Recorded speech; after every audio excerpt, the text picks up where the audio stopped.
کیا نہ وہ نماز کا آخری سلام پڑھا اور نماز ختم کی، سعید ابن عبداللہ گر گئے اور لمبے مر گئے.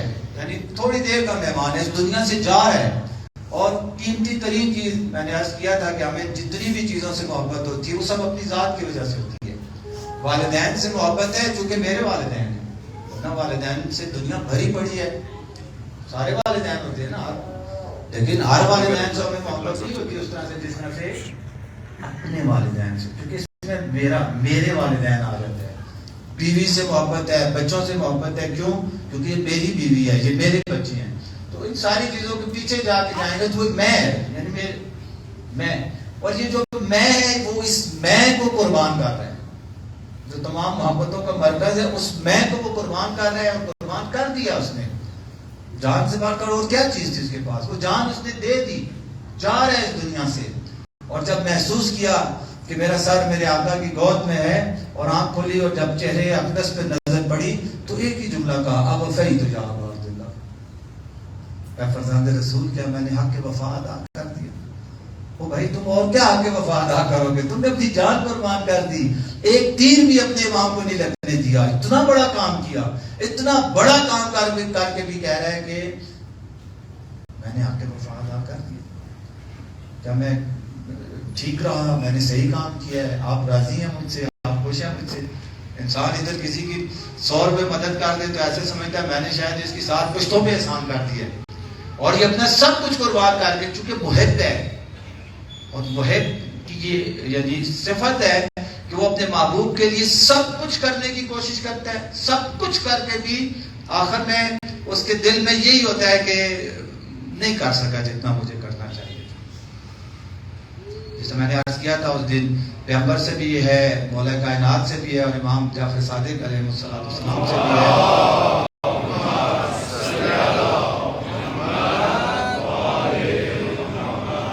ما عرفناک حق معرفتک وما عبدناک حق عبادتک. اے خدایا جیسا تیری معرفت کا حق تھا ویسی معرفت ہم اس کا حق ادا نہیں کر سکے، جیسا تیری عبادت کا حق تھا ویسی ہم تیری عبادت نہیں کر سکے. یہ وہ کہہ رہے ہیں، ہم ہماری ضرورت نہیں ہم ان کی طرف سے کہیں.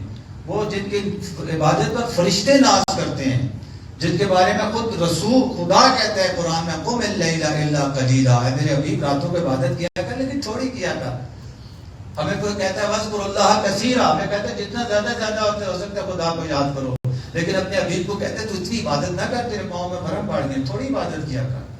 یعنی خدا کہہ رہے ہیں تھوڑی عبادت کرو، اور وہ کہتے ہیں خدایا میں جیسی تیری عبادت کرنا چاہتا تو ویسی عبادت نہیں کر سکتا. کیوں؟ کیونکہ یہ محب خدا ہے. یہ سب کچھ کر کے بھی کہتے ہیں کہ ہم نے کچھ نہیں کیا. یہ سب قربانیاں دے کر بھی کہتے ہیں ہم نے کچھ نہیں کیا. تو یہ محبت کا تقاضا ہے. ہم بھی جب محبت اہل بیت علیہ السلام کا دم بھرتے ہیں اور کہتے ہیں تو ہمیں بھی اپنا سب کچھ قربان کر کے بھی ہمارے دل اور اس دماغ میں یہی ہونا چاہیے کہ ہمیں اس سے اور زیادہ کرنا چاہیے تھا. تو دوسری جو شرط ہے محبت کو کامل کرنے کی، روایات کی روشنی میں آپ کو بتائی تھی کہ انسان ان کی نصرت کرے. نصرت میں بھی عرض کیا تھا کہ ان کی نصرت حقیقت میں اپنی نصرت ہے. ان تنصروا اللہ ینصرکم، کہ تم اللہ کی مدد کرو اللہ تمہاری مدد کرے گا. اللہ ہماری مدد کا محتاج نہیں ہے. اللہ اس ہماری مدد کے ذریعے سے وہ ہماری مدد کرنا چاہتا ہے. اللہ اس مدد کے ذریعے سے وہ ہماری مدد کرنا چاہتا ہے. اسی طرح اہل بیت علیہ السلام جو اس کے جانشین ہیں اور اس کے نمائندے ہیں، وہ بھی میری اور آپ کی مدد کے محتاج نہیں ہیں. اسی لیے شب عاشور کو امام نے چراغ بجھا کے پوری دنیا کو اور اپنے اصحاب اور اپنے بنی ہاشم رشتہ داروں کو بھی یہ بتایا کہ ولی خدا تمہاری مدد کا محتاج نہیں ہے. میں نے تو قربانی دینی ہے اور میرے ذمہ جو ذمہ عظیم ہے وہ تمہارے بغیر بھی میں کر سکتا ہوں. اس لیے جو جانا چاہتا ہے چلا جائے. کوئی یہ نہ سمجھے کہ آج حسین کی مدد کر کے وہ حسین پہ احسان کر رہے ہیں اور ادھر سے حال میں ناصر کا نعرہ لگا کے بھی لوگوں کو نصرت کے لیے بلا رہے ہیں تاکہ جو آئے گا اور وہ کامیاب ہو جائے گا. یہ نصرت جو اس محبت کا تقاضا ہے یہ بھی ہماری محبت کو کامل کرتی ہے. اور تیسری چیز میں نے عرض کی تھی کہ معصوم فرماتے ہیں من احبنا فلیعمل بعملنا. تیسری شرط محبت کے کامل ہونے کے لیے وہ یہ ہے کہ جو ہم سے محبت کرتا ہے اسے چاہیے کہ وہ عمل میں اپنے عمل کو ہمارے عمل کے تابع کرے. یعنی جو کچھ ہم کرتے ہیں وہ بھی کرے. جیسے میں نے کل عرض کیا تھا آیت اللہ بہجت رحمۃ اللہ علیہ، وہ بھی بہت ساروں کو جب وہ نصیحت کہتے تھے پوچھتے تھے تو یہ نصیحت کرتے تھے آنچے وہاں بھی کنیم شما وہ کنیم. آنجمانے بھی کنیم شما ہم نہ کنیم، جو ہم کرتے ہیں تو بھی کرو، جو ہم نہیں کرتے تو نہ کرو. یہ اہل بیت سے دیا ہوا درس ہے. اہل بیت بھی یہ کہتے ہیں جو ہم کرتے ہیں وہ کرو اور جو ہم نہیں کرتے وہ تم نہ کرو. تو یہ چیزیں جب انسان کی محبت میں مخلوط ہوتی ہیں اور جتنا ان کی وہ مقدار بڑھتی چلی جاتی ہے، جتنا خلوص بڑھتا ہے، جتنی دین کی نصرت بڑھتی ہے، جتنا دین پر عمل بڑھتا ہے، اتنی اس کی محبت اپنی معراج کی طرف چلی جاتی ہے. اور ایک وقت ایسا آتا ہے کہ محبت کامل ہو جاتی ہے. جب محبت کامل ہو جاتی ہے تو وقت کا امام یہ کہتے ہوئے نظر آتے ہیں کہ جیسے اصحاب مجھے ملے ویسے اصحاب کسی کو نہیں ملے، جیسے اہل بیت مجھے ملے ویسے اہل بیت کسی کا نہیں ملے. یہ سرٹیفکیٹ ہے، یہ مہر ہے اس چیز پر، یہ تائید ہے اس چیز پر کہ کربلا کے شہداء کی اپنے امام کے ساتھ محبت کامل تھی. کربلا کے اہل بیت جو تھے امام کے، ان کی محبت اپنے امام کے ساتھ کامل تھی. کتنا بڑا سرٹیفکیٹ ملا. اور میں نے عرض کیا یہ زیارات میں ہم پڑھتے ہیں اور معصومین بھی یہ زیارات پڑھتے تھے. انہوں نے ہمیں تعلیم دی. جب گنج شہداء کے سامنے آتے تھے اور شہداء کربلا کی زیارت پڑھتے تھے تو اس میں ایک جملہ یہ بھی ہے کہ بی ابی انتم و امی، میرے ماں باپ تم سے فدا. ائمہ بھی جب چھٹے امام پانچویں امام باقی ائمہ جب کربلا زیارت پہ جاتے تھے وہ بھی یہ جملہ کہتے تھے بے ابی انتم و امی. عربی میں یہ ایک محاورہ ہے، یعنی جب کسی سے بہت زیادہ عقیدت کا اظہار کرنا ہو، کسی سے بہت زیادہ محبت کا اظہار کرنا ہو تو کہا جاتا ہے بے ابی انتم و امی. یعنی ائمہ اپنی شہداء کربلا کے ساتھ محبت کا اظہار کر رہے ہیں کہ بے ابی انتم و امی، ہمارے ماں باپ تم پہ فدا. یہ کیوں تم پہ فدا؟ کیونکہ انہوں نے اپنی محبت کو کامل کیا تھا، انہوں نے اپنی محبت کو خالص کیا تھا. انہوں نے اپنے امام کی پیروی میں جس طرح فارسی میں سنگ تمام گزاشت تھا، اپنی تمام توانائیوں کو دین کی نصرت کے لیے اور اپنے امام کی حمایت کے لیے صرف کیا. اور کربلا جس طرح ہمارے بزرگوں نے یہ نعرہ بنایا کہ ہے ہماری درسگاہ کربلا، کربلا بہت بڑی درسگاہ ہے اور اس کے ابھی بھی بہت سارے پہلو جو ابھی بھی تاریخ ہیں، ابھی بھی پوشیدہ ہیں. یعنی میں خود ہر سال جب ان مجالس کے حوالے سے تیاری کرتے ہیں تو بہت سارے گوشے ہمارے لیے ایک یعنی نئے ہمارے سامنے ظاہر ہوتے ہیں جو پہلے ہم نے نہیں پڑھے ہوتے، جو پہلے ہم نے نہیں سنے ہوتے. یہ سب کربلا کی برکات ہے. صلوات پڑھیں سب مل کر.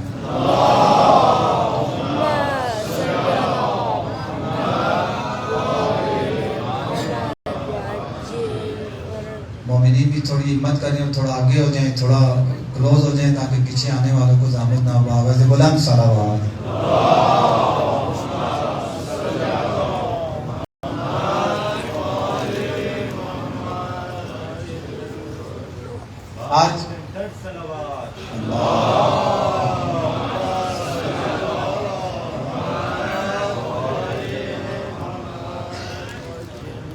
آج کچھ میں کربلا کے دونوں رخ آپ کی خدمت میں پیش کرنا چاہتا ہوں. ایک رخ تو خیر ہم دیکھتے رہتے ہیں جنہوں نے امام کا ساتھ دیا اور قربانیاں دی اور پیش کرتے رہتے ہیں. وہ 4 قسم کے لوگ تھے. کچھ ایسے تھے جو مدینے سے ساتھ چلے تھے اور آخر تک ساتھ تھے. کچھ ایسے تھے جو مکہ سے ساتھ شامل ہوئے اور پھر آخر تک ساتھ رہے. کچھ ایسے تھے جو مکہ سے کربلا کے درمیان شامل ہوئے اور پھر آخر تک ساتھ رہے. اور کچھ ایسے تھے جو کربلا میں آنے کے بعد امام کے ساتھ آ کے ملے اور امام کے ساتھ رہے. بہرحال جو سب سے پہلے آیا تھا ظاہر بات ہے ان کی خوش قسمتی زیادہ ہے. خود بنی ہاشم کے جو جوان تھے وہ شروع سے ساتھ تھے اور بھی بعض اصحاب جو ہیں وہ شروع سے ساتھ تھے. بہت سارے مکہ سے شامل ہوئے. خلاصہ یہ وہ قافلہ ہے، یہ وہ کاروان ہے، اس میں جب بھی انسان پہنچ جائے کامیاب ہو. پہلے پہنچے، سب سے پہلے پہنچے تو بہت اچھی بات ہے، لیکن دیر سے بھی آئے جائے سے ہی وہ کامیاب ہے. اور جو انہوں نے امام کا ساتھ نہیں دیا وہ بھی تقریباً 4 قسم کے ہیں. کچھ وہ ہیں جنہوں نے خط لکھ کے بلایا اور پھر اس کے بعد نہیں آئے.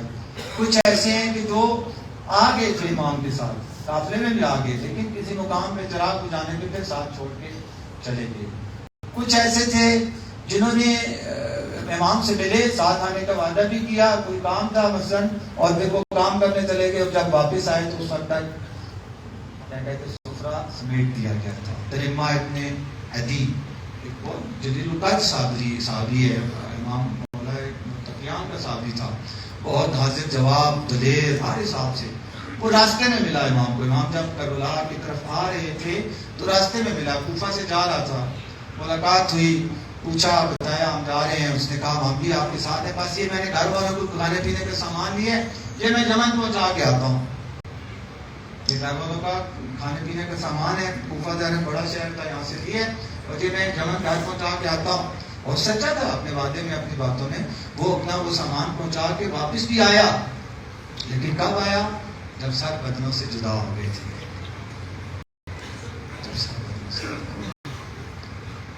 دیکھیے یہ امام کے ساتھ شامل نہیں ہو سکا.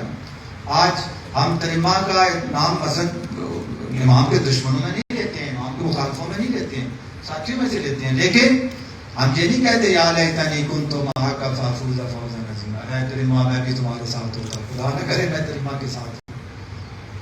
محبت میں بھی سچا تھا، ہر حساب سے ٹھیک تھا، لیکن معرفت کا مسئلہ تھا اور درست وقت پر درست فیصلہ نہیں کر سکتا. بڑی عجیب سی بات ہے. الحمدللہ یہ مجالس کی برکت سے ہے، ورنہ ہم بھی ہوتے تو ہم بھی پتہ نہیں کیا فیصلہ کرتے. کہ مجالس کی برکت سے آج ہم ایسی باتیں کرتے ہیں کہ تمہارے بیوی بچے تمہارے اپنے وطن میں، اپنے گھر میں، اپنے رشتہ داروں ہمسایوں کے درمیان رہ رہے ہیں، کوئی انہیں پریشانی نہیں ہے، ٹینشن نہیں ہے. کھانے پینے کی چیز اگر دیر سے بھی ہو گئی تو کوئی بندوبست سسٹم چل جائے گا. ادھر رسول کی اولاد حسین وقت کے امام کے بیوی بچے عرب کے صحراؤں میں در بدر ہیں، اور تم اپنے بچوں کے تمہیں کھانے پینے کی فکر نہیں شامل ہو سکتا. اور کچھ ایسے بدقسمت اور بد نصیب تھے. ہرسمہ یہ بھی امام چوتھے ہمارے عالم اسلام کے جو چوتھے خلیفہ ہمارے پہلے خلیفہ ان کے لشکر میں تھا. یہ شاید میں نے پچھلے سالوں میں بیان کیا تھا. کوفہ میں جو رہتے تھے لوگ، ان میں سے اکثریت امام کو چوتھا خلیفہ سمجھتی تھی. کم لوگ تھے، مالک جیسے اور حبیب جیسے اور مثلا اس قسم کے مسلم میں اور یہ جو امام برحق اور امام معصوم اور خلیفہ کو بلا خاص سمجھنے والے تھے. اکثریت کوفہ کی امام کو چوتھا خلیفہ سمجھتی تھی، اور اسی نظر سے وہی اکثریت امام حسین علیہ السلام کو بھی فرزند رسول اور فضائل کو کمالات کا مالک سمجھتی تھی. لیکن جس طرح شیعہ کا عقیدہ ہے کہ امام برحق ہیں اور ولی خدا ہے، وہ اس قسم کا ان کا عقیدہ نہیں تھا. عزت کرتے تھے، احترام کرتے تھے، محبت کرتے تھے، لیکن وہ عزت احترام محبت وہ وہی والی چیز ہے کہ خلیفہ چاروں کے بیٹے سے جو یا رسول کے نواسے سے. یہ ہر سمہ بھی امام کے لشکر میں تھا، امام کے ساتھ جنگوں میں شرکت کی، اس نے جنگ صفین میں شریک تھا. یہ ظاہراً مجھے صحیح یاد نہیں 8 یا 9 محرم کو امام کے پاس دشمن کے لشکر سے نکل کے آتا ہے اور آ کے کہتا ہے کہ بزرگ تھا، بڑا تھا عمر میں، کیونکہ امام علی علیہ السلام کے ساتھی میں سے کہتا ہے میں ادھر اس لشکر میں درخت کے سائے میں بیٹھا ہوں تو اچانک مجھے ایک واقعہ یاد آ گیا. وہ واقعہ یاد آیا تو میں اب آپ کے پاس آیا. وہ واقعہ کیا ہے؟ کہتے ہیں ہم آپ کے بابا کے لشکر میں تھے، جنگ صفین میں گئے، جنگ صفین لڑی، جب واپس آ رہے تھے تمہارا گزر اسی سرزمین کربلا سے ہوا. میں بھول گیا تھا وہ واقعہ. جب یہاں ہم پہنچے تو امام نے، آپ کے والد نے خاک کربلا کو اٹھایا، اس کو سونگا اور پھر رونا شروع کر دیا. ابن عباس نے پوچھا مولا کیوں روتے ہیں؟ کہا میں دیکھ رہا ہوں اس سرزمین پر، اس سرزمین سے قیامت کے دن کچھ ایسے لوگ اٹھائے جائیں گے جو بغیر حساب کتاب کی جنت میں ان کو بھیجا جائے گا. اور میں دیکھ رہا ہوں ایک خون کا دریا جس کے اندر میرا بیٹا حسین غوطہ زن ہے، مدد کے لیے بلا رہا ہے اور کوئی اس کی مدد نہیں کر رہا. تو مجھے یہ واقعہ بھول گیا تھا میں، تو آج مجھے یاد آیا کہ میں آپ کے پاس آیا ہوں. امام نے فرمایا پھر کیا فیصلہ کیا تم نے؟ یعنی اب تم سمجھ گئے ہو کہ حق کی طرح بات ہے کہ کیا فیصلہ میں نے کر لیا ہے. کہ کیا فیصلہ کیا ہے؟ کہتا ہے ان کا بھی ساتھ نہیں دوں گا اور آپ کے ساتھ بھی نہیں، ان کا بھی ساتھ نہیں دوں گا اور آپ کے ساتھ بھی. کیا وجہ کیا ہے؟ کب پتہ نہیں میری بیٹیاں ہیں، اب 2 3 کتنی میری بیٹیاں ہیں، اور اگر آپ کے ساتھ رہوں گا تو جامع شہادت ہے بہت ہے، تو میری بچیوں کا کیا ہوگا؟ اس لیے میں آپ کی خدمت میں آیا ہوں یہ بتانے کہ میں ان کو چھوڑ کے جا رہا ہوں اور آپ کا ساتھ دینے سے بھی بہرحال فی الحال معذور ہوں، اس لیے میں اجازت چاہتا ہوں. امام نے کہا پھر جتنی جلدی ہو سکے یہاں سے نکل جاؤ. اس نے کہا اگر جلدی نہ جاؤں تو کیا؟ کہا اس سے پہلے کہ میرا وہ استغاثہ بلند ہو اور تمہارے کانوں تک پڑے اور تم نے اس استغاثے پر لبیک نہ کہا تو پھر منہ کے بعد تمہیں جہنم میں ڈالا جائے گا. اس لیے جتنی جلدی ہو سکے یہاں سے نکل جائے. اس کریم مولا کی فرش عزا پہ آئے بیٹھے ہیں. جو امام کا ساتھ نہیں دینا چاہتا یا نہیں دے رہا اس کا بھی بھلا چاہتا ہے حسین, اس کا بھی بھلا چاہتا ہے. یعنی اس حسین کے در سے کوئی کیسے خالی جا سکتے.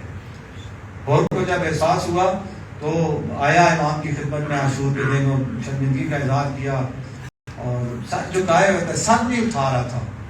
امام نے کہا ارفع رأسک, سر اٹھاؤ, کیوں گھبرا رہے ہو. گلے لگا لیا اسے, جب آئے ہو تمہاری ماں نے سچ تمہارا نام ہو, جس نے اتنا بڑا زیادتی کی تھی, کربلا آنے کا سبب بنا, نہر فرات سے خیمے وہاں نصب نہیں کرنے دیے, دور مثلاً وہاں سے کہا کہ آپ کو خیمے لگانے دیں گے, سارا کچھ جس کی وجہ سے ہوا, وہی آ کے اگر معافی مانگتا ہے, شرمندہ ہے, تو اس کو بھی امام کہتے ہیں ارفع رأسک, سر اٹھا کے بات کرو, تم حسین کی بارگاہ میں آئے. حسین آج کسی کو قبول کر لیتا ہے.